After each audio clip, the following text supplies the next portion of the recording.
All right, in our previous video, we unpacked a DT408 NGD, which means new generation diesel. Now, the reason I was really after this engine was that it has the P7100 pump, which has a pile of aftermarket support for it, so we can turn this engine up quite a bit. These DT engines are extremely stout and can handle impressive horsepower, which is why they are very sought after in the tractor pulling community. Unfortunately, they are also very sought after all over the world because along with being extremely stout, they are extremely reliable and can be rebuilt at any time. Even the sealing surfaces get replaced so you don't run a groove and have oil leaks. Basically, when you're done with this engine rebuilding an in-frame, you have a brand new engine. Now, the problem with that is these are extremely rare now, being 30 years old. So we thought we could take the 408 and take the crankshaft from our MW series, which would be 94 to the early 80s, and build a 466. Because after all, our 5-ton Fargo cannot have a smaller engine than our 7.2 liter Caterpillar swapped F350. Unfortunately, the main bearings on the NGD are larger than the main bearings on the MW pump. So that led us to 17 marketplace inquiries, at least 20 phone calls to scrapyards in the area, and we finally found a 466 NGD that had excessive blow-by, which was perfect for us to rebuild because we already bought the rebuild kit, shipped up from New Jersey, and we are finally able to build our perfect compound turbo DT466 NGD in our 1965 LCF Fargo roll-off. Here we go.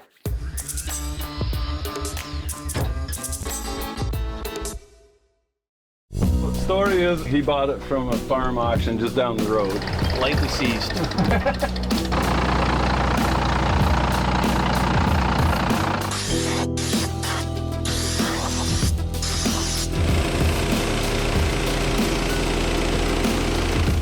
Man, I love it when a plan comes together. Now, imagine I take this beautiful roll off. All you do is take your fingers, take it, and plunk it on the back of that Fargo.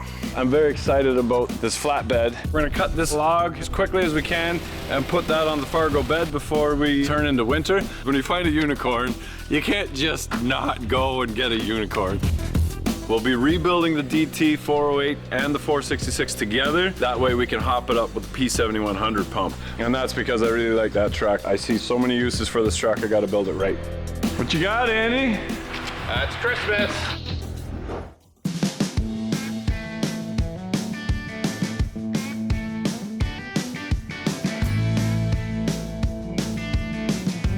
All right, we got her unloaded. We've got an engine kind of washed off. We have a P-pump, which is crucial.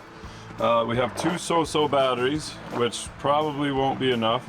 So we add a charger for a couple hundred extra amps. We got an electric fuel pump, so we're gonna pump new diesel through the system.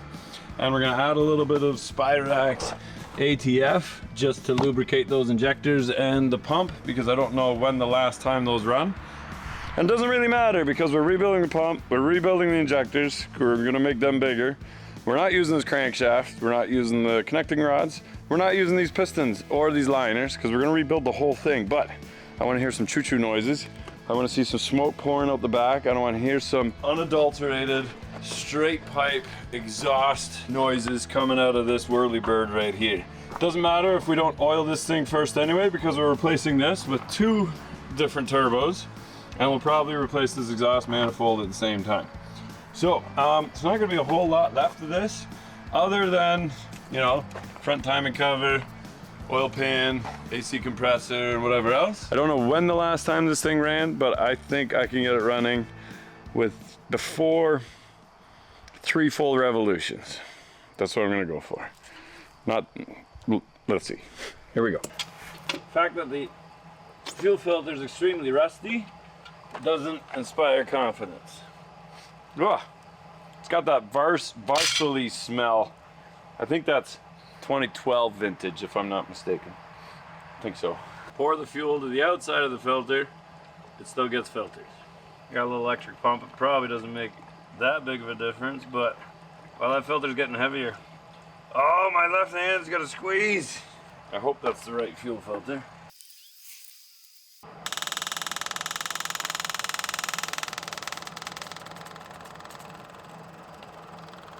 Well, that sounds better. It's not going over relief yet, so I'm gonna crack my relief. Can't get on it. Oh well, okay, you're gonna fire it on me.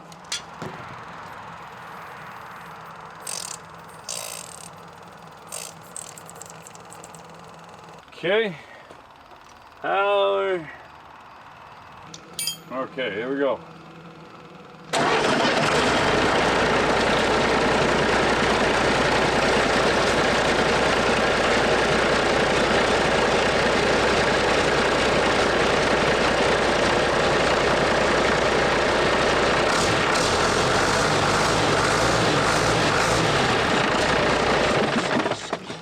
Nice. Got better. Oh, I love it when a plan comes together. That sounds good. No knocking. I gotta get a hose for the return, and nice. Fire her up. Let it run.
So number one isn't firing as good as the other 5, so we've got kind of a lazy cylinder. It's still firing, but let's just tear the whole thing apart. There we go. All right, here's our 408 D-stroked engine. We're gonna bring it back to a 466. You could rebuild this engine as it is in the frame right now with the in-frame kit. So if you're not even too worried about your timing cover, if it's not leaking, and you want to keep going, you can not even take the radiator and that off. You just pull your head off, you drop your pan, and you pop out the liners. You do a bearing roll in there. When I say bearing roll, we have a video on that on a John Deere. Basically with the crankshaft in there, you just roll new bearings in there, plastic gauge that, make sure your clearances are good, and pop your head back on again. You could rebuild this in a weekend. But we're not going to do that. We're basically going to prop the thing up and rebuild it to the full extent of what a rebuild is. I see so many uses for this truck, I gotta build it right. I don't know if I have an engine stand big enough. That's a big engine. Did we have the 8.3 on an engine stand?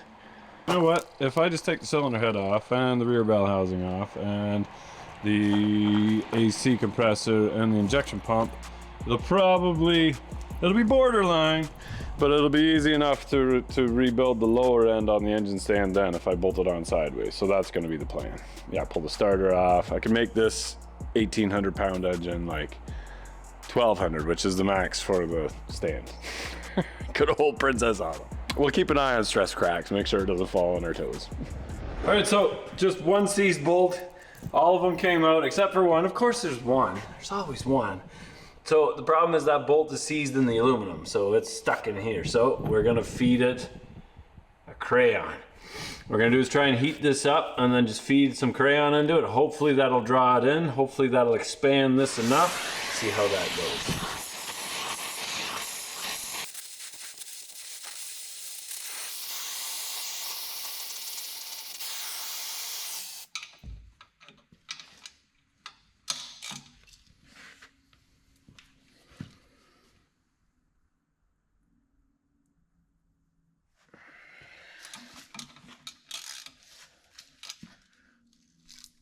Nice. That really works. Now it has to be an orange crayon. Has to be an orange crayon. Unless you have a green one. A green one will work too. or blue. If you don't have blue, green, or orange, you can use black. So I can spin it partly, and that's because not all the way around yet. I'm getting closer, but that's all the oxidized aluminum bound up inside there. But I think I got it.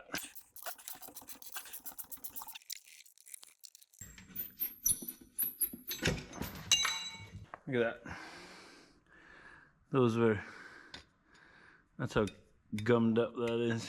Nice. Well, let's see how bad and dark it is underneath here. Okay, I got most of the bolts except for the two underneath here.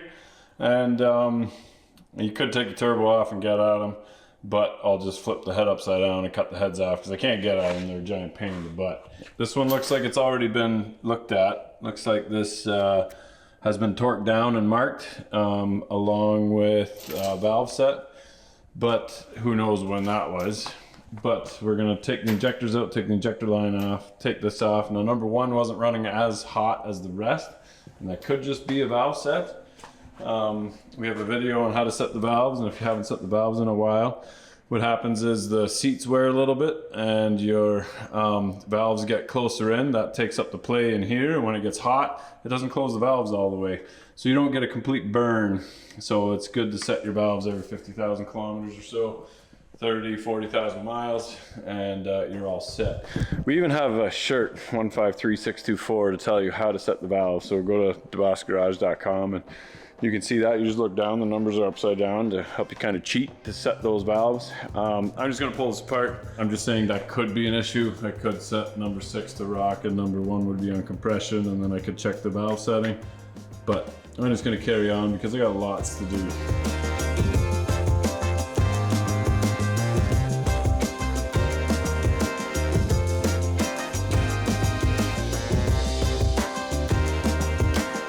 Right, there's the head. And I was wondering about this engine because there was barely any coolant in it. I think most of the coolant's right here. I think I have a leak. So check that, make sure that there's nothing going on right about there. Frost plug? Not that dumb. Where's the coolant coming from? That's just the timing cover. I'll vacuum that so we don't make a giant mess everywhere, but that's her anyway. Very nice, very nice. Looks like the burns were all about the same, so that's good. We are in business. We'll clean that all up, and that is heading off to Scott's. So the point of this is to get the valves done. They all look good. So I'm happy about that. It looks like the head was maybe just done because that looks, if they did the valves, that's fine, but you can see the lines from the machining. That was just done. I say just done, but this thing has not been apart in a very long time, so I don't know what that means as to like just done, but it was done at some point. And it looks like it was done properly because that looks like it's machine dead. So that's good. All right, we will carry on stripping this thing down later. We're gonna wash this thing off, send her off to Scott's. Here we go.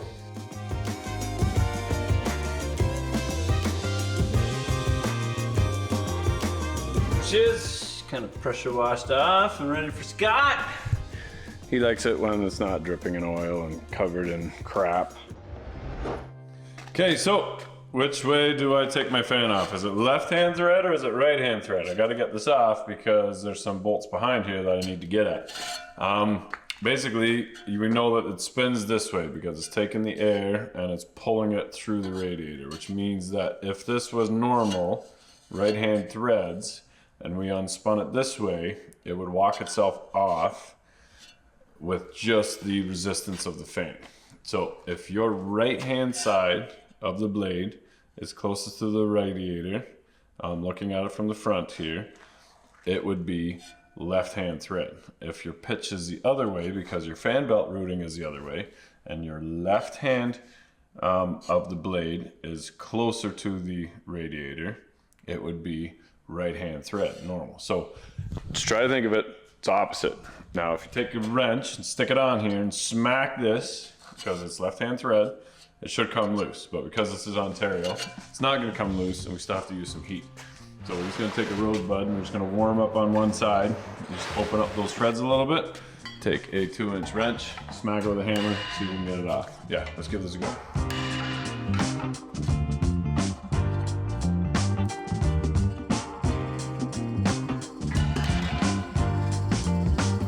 Okay, so Vince is gonna hate me because that hole right there has to be welded, and that's aluminum. That's where all that was coming from. That was the antifreeze leaking out. And that is why they parked this truck, I'm sure of it, because there was barely any antifreeze in the radiator.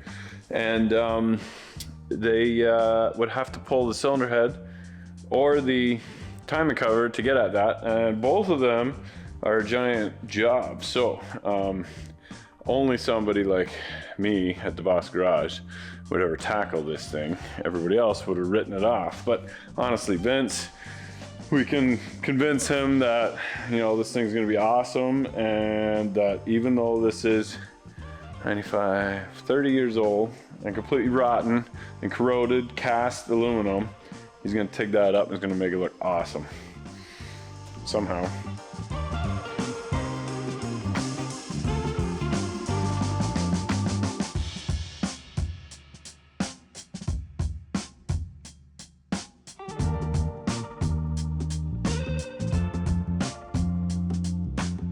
Okay, so we got the head off, we got the vibration dampener off, we got the oil pump off, but this is kind of a pain. These mounting bolts go through the timing cover. So to do the timing cover takes longer than doing an in-frame. So when you're doing an in-frame, don't worry about that front little leak coming from that front crankshaft seal. Just leave it alone, because pop the liners out if you're not leaking antifreeze anywhere. The timing cover on these things is a big job, but we're at this point now, we can lift it out of the frame. So what I'll do is, these bolts are pretty tight, and I bought one of the, by accident, I ended up with one of those cheap Milwaukee guns because it won't take any of them loose. You can see me on the time lapse, it's taking a bit longer than it should. It just sits there and bounces, doesn't do anything, and then all of a sudden it catches and works. Very frustrating. So anyway, we're gonna lift it up with the forklift, take the mounts off the front, the engine should come out. Take a look at that timing cover and see what it looks like from the inside. Let's see if Vince is able to weld that, otherwise I gotta go buy a new one. We will do what we can. Anyway, here we go. Okay, there it is, stripped down. We're gonna leave it like this for now. There's really no nice way to mount this thing. I need something on the side here, and there's nothing. So unless I make my own really custom bracket, there's not much for me to bolt to, which is annoying. As far as I know, the block and the bores are all the same. It's all the outside stuff that's different, so timing cover, injection pump, stuff like that. We'll see what the other block looks like, and then go from there. These guys did not change the antifreeze. And what happens then is it starts to get rusty, but you can see the rust in the aluminum, and then it eats the timing cover, and there's a crack right there. So that's all bad, but we can still get these covers, and they're relatively cheap. So we'll see if that works out. This one did not have a bolt holding the pickup tube up. So as soon as I took the bolts out of the front, the whole pickup tube fell down. So that's no good. Oil cooler looks like it's in good shape, so that's good. But we can put this off to the side and get rid of this, clean up our area a little bit.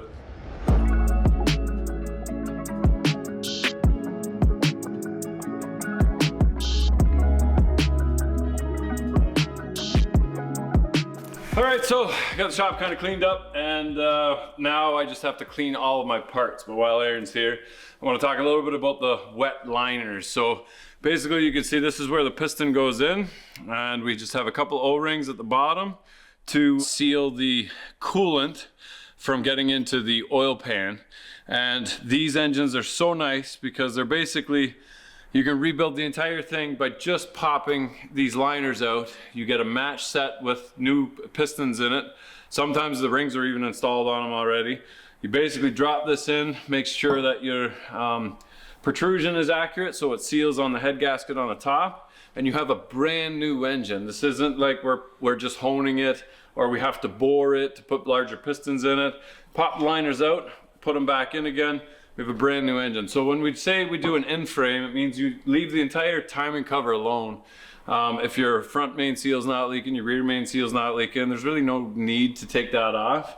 If we come around to the back here, the entire crankshaft is inside the engine, and so is the pickup tube. So it doesn't take much to drop this pan. You're able to slide that out from on top of the axle. Now you can get to the bottom of this engine block. Some engines you can't, because the housing gets in the way, you can't change the main bearing on the rear. So you can only do the other 5 or 7 or 6, whatever's in there.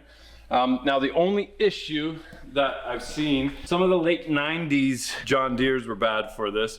It's called cavitation. So as your piston is going down the bore, it actually vibrates minusculely. And what it does is it pushes the coolant away from that. So it's banging into the cylinder wall. And again, this is just minute vibrations. It pushes the coolant away. And because there's nothing to replace that from the coolant, once it gets pushed away, there's nothing to take that place. It takes a little piece of the liner with it. And you'll see it on a certain line going down the cylinder, and what happens is the coolant actually starts pouring into the cylinder, and then you'll have coolant in your oil. A lot of fixes to this was a coolant filter. And yes, it does filter the coolant, but what it does is actually put a little coating on the cylinders. And as it cavitates, as it pushes that coolant away, it takes that little coating off of it rather than the steel. So you need to replace your coolant filter more for that additive, because that additive keeps getting pulled away from here.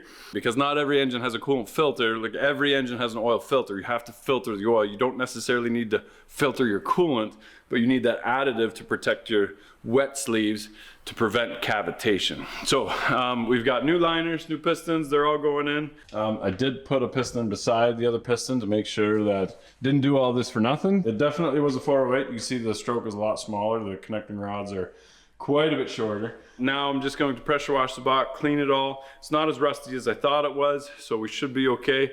We're gonna descale the whole thing and then make sure it's spotless, and then we'll get into reassembly. So here we go. A lot of what we do is art, and I love this thing. I love the look of that thing. The thing is absolutely perfect, but now I gotta pull the cab off, and it shouldn't take me very long. It's a simple cab. It's not really bolted down that well. That's why my fenders and my stuff doesn't line up. But then I can't look at this beautiful rig anymore.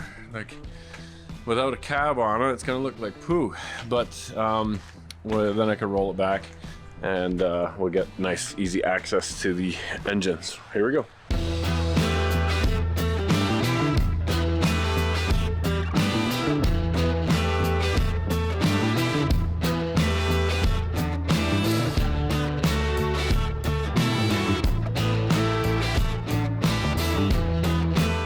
Okay, so you guys might remember that we put a different axle under the front of this, and then of course the steering didn't work for the original steering box that was on there. So when I was at V&R and grabbed the radiator, winter beater, my bands fell off. I lost my tailgate. I grabbed that steering motor, and I think that's the right fitting on there. So we'll bolt that rather than put it in the shop somewhere where I'm gonna lose it. So we'll unbolt this. And then we can get rid of this whole steering assembly, and then we are good to go. Nice. Okay, so I just pounded this on the other steering box while I punched out this piece that I cut off on the other one. And the holes line up, but not with the one that was originally. It's this one down here, so I think I'm okay. And these two are the same, and that one's slightly slotted, so we should be good. As long as it fits in there, we got the steering figured out as well. Okay, we've got our steering on, we've got full lock all the way one way, and the tire rubs against here. And that's perfect. That means you can't put any bigger tires on it. So we might have to put a bump stop in there just so it doesn't rub here, but we're all good with that. And the best way to protect this radiator is to just install it. So I took these off, just kind of cleaned them up. We just painted this side. The inside doesn't need to be painted, it's just dirty, it just needs to be cleaned. So that paint is good. This whole shroud is in really good shape. And because, oh, except for that, what happened there? Who did that? Oh, I probably notched this already. I just have to clean that up because something from my Fargo went there. That's probably it. I can bolt my radiator to this and my intercooler, and then we'll make sure no water can get in. And then we'll put a bag over top of this and over my brakes, and then we are good. And it even fits. Nice.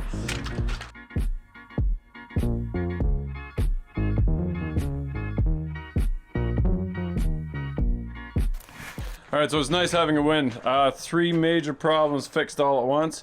Steering box, because the linkages were all wrong, so that's all fixed. Intercooler, which I did get an intercooler with the 408 and a radiator, but the radiator was full of water, so it was all rusty on the inside. It wasn't in very good shape. This one is brand spanking new. It still has the bugs on it, and it's a really good one. You can see the fins are all serrated, meaning that it's not just fins back and forth. This is a really good radiator. I'm curious to see how much that one is worth. And then the air-to-air as well. I wasn't sure. I don't have room for an air-to-air in front. I'm curious how well is it going to work because the radiator's cut in half, but the overflow tank goes over the top. That allows the engine to still go right up here, and I was thinking I had to put my intercooler on top of the engine, which wouldn't have been great. So now we got nice cold air going into the engine. We've got our steering figured out, and we've got a new radiator. We're all set. We're gonna cover everything up, and then when I get time to roll it into the shop, we'll get into the shop then. So fantastic day. All right, and this is where the whole thing fell apart, as I said in the beginning of the video. So this is the block from the 408. This is my 408 crankshaft, which means that it has a shorter stroke on it and a longer connecting rod. You still want the piston to go to the top of the bore, and if this isn't as high, then your connecting rod has to be longer. You can see this is my main bearing here, and it is about the same size as your connecting rod bearing size. When I pulled the MW pump out, I noticed that these journals were even smaller than the NGD. So I went, and for a couple $100, I bought a blown up 466E, which is electronic, and hoping that that crankshaft is the same, going on forums and being told that they're all the same. They are not. You can see this main bearing journal is much larger, and this crankshaft's actually, if you look at this, if you're connecting the power through this casting here, this journal overlaps the rod journal just a little bit. It's a lot more of the journal is kind of in line with your rod bearing here. So that E crankshaft is much stronger. The problem with the E is that they're very problematic with electronics. They also have some emission systems on there, and I don't have much good to say about E's. They're on the internet for sale all day, every day, not running, don't know why. Could be computer, could be wiring, could be a slew of things. But it's too bad, because unlike a 5.9 Cummins, where you can take a 24 valve and throw away the problematic electronic VP pump and put on a P pump, which is what we're doing with the Silverado, the injection system is completely different on an E, and you can't just put a mechanical pump on that. So we're stuck with a 466 NGD that we need the crankshaft and the timing covers for. So not a big deal. We learned some stuff. I hate wasting time. Unfortunately, this was a waste of time cleaning the block and getting the second block, but we did find a cheap NGD that has excessive blow-by with none of the accessories on it. So from this 408, I needed the flywheel for it because it was a manual transmission, and I needed the injection pump, which is the P7100, and we paid $1,500 Canadian for it, which is the going rate for just the P pump. So it was still worth it. The transmission and the block and that, we give it to V&R. They can have some scrap unless somebody needs a block. Unfortunately, these things last forever. Unless you spin a main bearing on a block like this, these blocks, you just replace everything that makes it move, and you can build these in a new engine. So these are not desirable at all. Basically, now it's just taking up space inside the shop. It's clean, it's susceptible to rust and whatever. So unless you guys call me like immediately saying I need that block, it'll be at V&R. All right, so I got to run across the border and grab that block. He would ship it to the border, but not across the border. Too much paperwork and crap. So we're gonna grab the 2017 L5P. But yeah, I'm excited because we're we're actually going to have what I think we need. As long as the crank, time and cover are okay. Here we go. So, we got our service body here. It's a little bit rough. The problem is the truck is in good shape, but when we drive around with a service body in the back, technically we need a yellow sticker and a CVOR. I don't want to be pulled over, so we found a super cheap box. We're going to throw the box on it real quick, put a proper hitch on it so we can actually tow some stuff. Co-op student here giving me a hand, and we're going to lift this thing off, drive it ahead. We found a cheap box with a bunch of dents in it. It'll be perfect. Here we go. All right, guys, my yard is getting crowded, so I don't want the service body. It's not in bad shape other than that back door. So if somebody wants it, come get it. Even better, if somebody's got a white GMC tailgate to trade for it, we've got a deal. All right, so we got the box on, and we got it kind of sitting there. The trick to this is to, if you want to line it up properly, you got to sit in the driver's seat and just look at your mirrors. That'll show you your body lines. Like, you can see it nicely right there. And then, oh, I got a broom sitting against the side here. Oh man, they don't make them like they used to, do they? Oh, geez, who did that? Anyway, we got a pretty good price on this box because of that. Now we won't get pulled over because we don't have a CVOR and a service body on it. Biggest reason for doing this, that little guy right there. Putting a proper class 4 hitch on it so we can pull our trailer around. Okay, so this truck was donated to us by Crayon, and they service compactors all over North America, but when they get higher mileage, they become problematic, whether it's the transmission, axles, or engine, and when you fix one, something else breaks. So once they hit about 400,000 miles, which is what this one has, about 600,000 kilometers, they retire the truck. He says if you can get the hybrid kit working in this truck to give us a second life out of this truck, well, I'll have a whole fleet for you to replace. And this truck has spent about 30 hours on the dyno now to get emission numbers and fuel consumption out of it, out of a modern diesel. So we know that they were running Shell, but it said the last oil change was done at 87,000, and it was done in 119, so January 2019. So that's only 6 years ago. This thing deserves an oil change. You guys know we love our Rotella.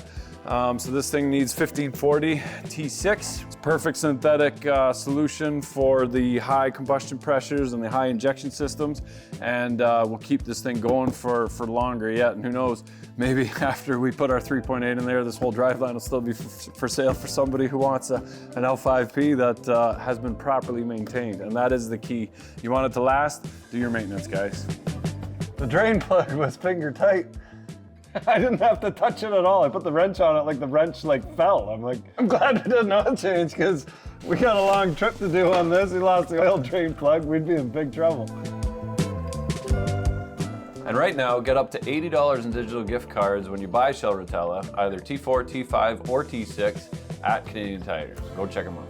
Well, some of you guys are upset with my pour, but you understand that we're just trying to show you the label. For social media, do it for the gram. We should do an oil analysis on this one. Well, next one. We're gonna put 15,000 or 10,000 miles on this one. Maybe.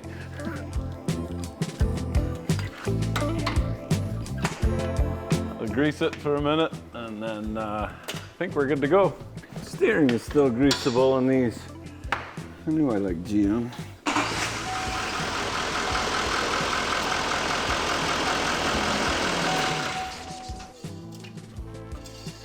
I'll run to the border, grab that engine, and then, wonderful. I think we're in good shape for next week when we go to grab something else. Well, sometimes things just don't go according to plan, and that's okay. It just means it costs more money. And that's what this is. This is another DT466. Now, the timing cover was rotten on the old one, and the oil and the coolant go through the timing cover, so you don't really want to mess with that. $2,400 from International for the inside piece, and then another $1,800 for the outside piece. And then the crankshafts didn't match, so I needed a crank, timing cover, and that's it. So I bought this core for $1,000. Had it shipped for another $500. And that sucks, but now we've got lots of everything. So this looks a lot cleaner. The valve cover looks cleaner. We're gonna send that out. We're gonna get that polished. We are going to get the front timing cover polished and the holders for the oil and the cooler. And then while that's getting polished, we're going to strip this block down. Scott has already rebuilt the head from the other one, which should be the same head. So new cross plugs, new cups for the injectors, resurfaced the head, did a valve job. So we can pull that head off, we can rebuild the rest. So I'll pull this out of the skid, and then I think we're gonna set up in this corner where the Bronco was. Quickly slap this thing together because all my parts are still on that other bench, and I wanna keep the two parts separate. I wanna keep the lifters that were out of this one. Probably use this block. This block doesn't have the water resting in there, hopefully, so the insides will be cleaner. So what we're just gonna do is lose the time it took to knock the sleeves out. It is what it is. Here we go.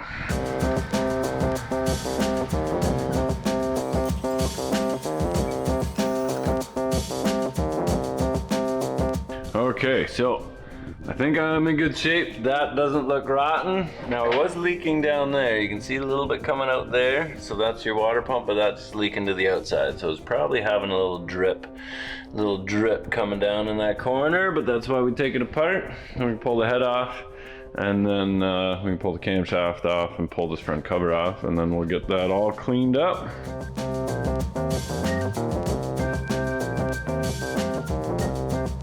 I always enjoyed pulling the valve cover because it shows a lot about the previous owner.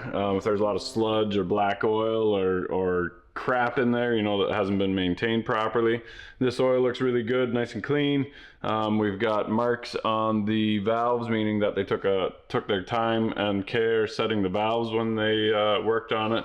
They actually ran coolant in there, so this is block isn't going to be all rusty. The intake runners look really good. I'm happy about that. That tells a lot that I think this engine was maintained, but it was sold with excessive blow-by.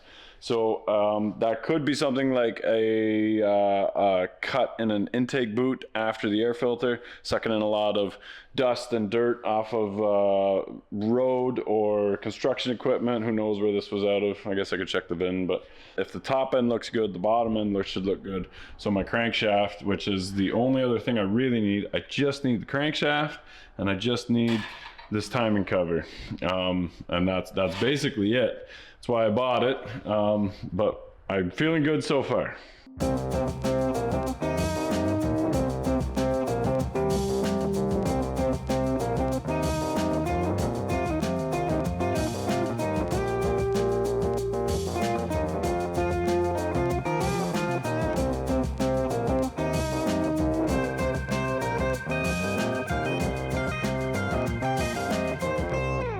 Okay, so here we are. I don't know if you can see this, but it's super shiny. You can actually see the piston reflection. That's hard with the camera and the light, but you can see kind of a mirror. A mirror means that it's shiny, and there is a ring lange on this one. So I can feel it. And if you can feel it, you can see it. So definitely something was going on there, even though this one, the block looks like it's so good. And looking at the oil filter, it had 37,274, unless there's a number missing, because K is 1,000, so 372,074. I don't know what that's about. Anyway, I don't think there's that many miles on it, but that's okay. Let's see how those lifters look. We'll pull those lifters out. The other ones were wore on the other engine. They were scored pretty good, so hopefully these are in good shape. And then we're laughing. Nice.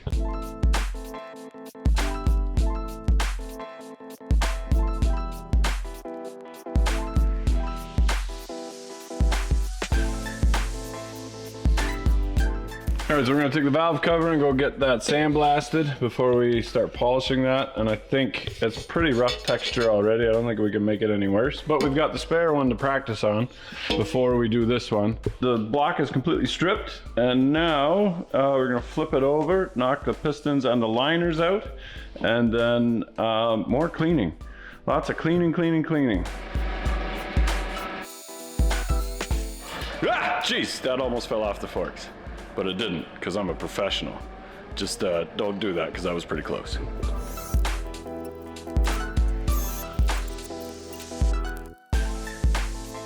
So in 1687, Isaac Newton came up with the theory of gravity, and I talked to his mom, and she said he's right. And well, if his mom can vouch for him, then I have to agree that when you're cleaning the gasket surfaces off, it's gonna fall down. So if you can rotate your block so that most of your crap doesn't fall into your block and maybe just falls onto the ground, thanks to Isaac Newton, do that if you can. Any chance to keep the dirt in that out of the block, the little bits of grit, whatever it is, little pieces of gasket, let them fall outside the block and not in the block. Okay, so we got that all nice and clean, and when you think it's clean, it's not, do it again. And then when you think that's good enough, walk away and then come back and do it again.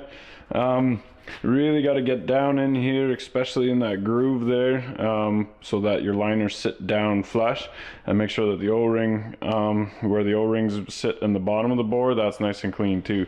Now the surface of the block, you can use a knife sharpening stone. That works out really good, and you can do that on all the surfaces, so front, back, and the oil pan, everything.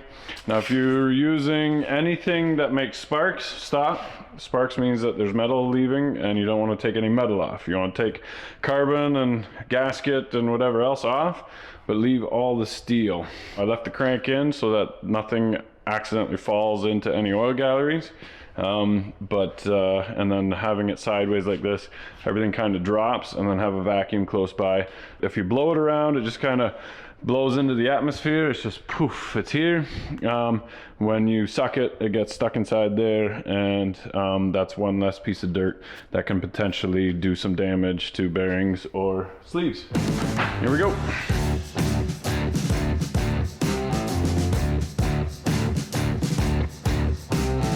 So we're done with these liners. We can toss them, make room for our main bearing caps, and then we'll pull the crankshaft, do the last little bit of cleaning, and reassembly.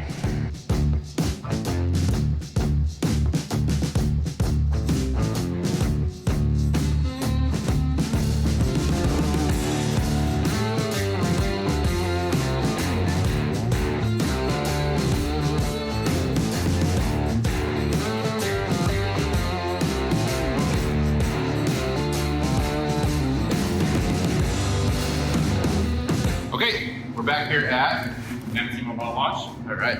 Yeah, we've got a few things done here already. So now we got DT466 stuff. So let's check it out. What we got? It's all cast aluminum, but it should look pretty cool once they're on there. So what's the difference between the cast and the forge aluminum? So generally with like cast, you get a lot of air pockets basically in the mold when they're making it. So it's generally when you try to polish it up, it doesn't look quite as pretty as something that would be forged. Oh, I think they look great. Sheer size of it, there's a lot of flat pieces on this one here, so it's look pretty neat. It's Christmas. It doesn't look like Christmas, it looks like spring. Looks like I'm getting stuck driving my forklift into the shop. Got fancy parts. Ooh. You'll be able to tell anybody who's touched that from now on. Let's see. I'm not gonna touch it. Of course we have an engine that we can't touch now. So that's the oil cooler. Oh, look at that. We could actually polish the filters too yet, if we wanted to. Coolant. Nice. Did a good job polishing the part that goes inside the hose. You listened to your instructions so well, the X's are even on there where you said don't bother with those sections. What a guy. Yeah, so that goes up against the block, and then this is, you're never even really gonna see it. And so the reason I did this is only because this is all gonna get dirty as soon as I fire it up. But it will live on forever on the internet. That is pretty cool. So they take something so old and dirty and neglected and spend a little bit of time and effort on it, and all of a sudden you got a whole new lease on life. Doesn't matter how, well, you can't just take anything. That other timing cover was junk, and then you throw it away. There's a point where you say like, okay, that's too much. All right, so these are done. I wanted to show that, you know, there's always something going on in the background. These look fantastic, but you're gonna have to watch the next video for that. This was supposed to be the rebuild video, but we run into problems and that happens. The next one will be a full how-to to set up the liners, check protrusion, put the head on, set the valves, do all of the gaskets and put it all together. And I guarantee you it will be the nicest looking DT466 on the internet. And I can't wait to, when this thing gets dirty, when we drive it and use it, to go back on the video and see how good it looked when it had fresh paint on it and it was sitting in my shop and nobody touched it yet. Honestly, I've been working nonstop on the Fargo trying to get this all together, but I think we're over the hill. We found somebody in Indiana that can flip those gears for us in the transmission, and I think we're heading back to Cummins again. So we're gonna throw the transmission in the back and we'll show you guys how to turn the 10-speed Road Ranger into a double overdrive. I'm excited about that. Just machined the flywheel, and we basically have a new drive line in that Fargo with proper gearing now too, because that rear axle is geared so low. The seat's been redone. We're moving right along, so I'm hoping to be able to use this thing this summer to help move the LC Land Cruiser and the Ram around while we need to do testing and this and that and whatever. When it breaks, we have a really nice tow truck to tow it home. So thanks for watching, guys. Lots of other stuff happening. We appreciate you guys watching, and remember, go out there and work on it, because if you're not filthy, you're not rich. Here we go.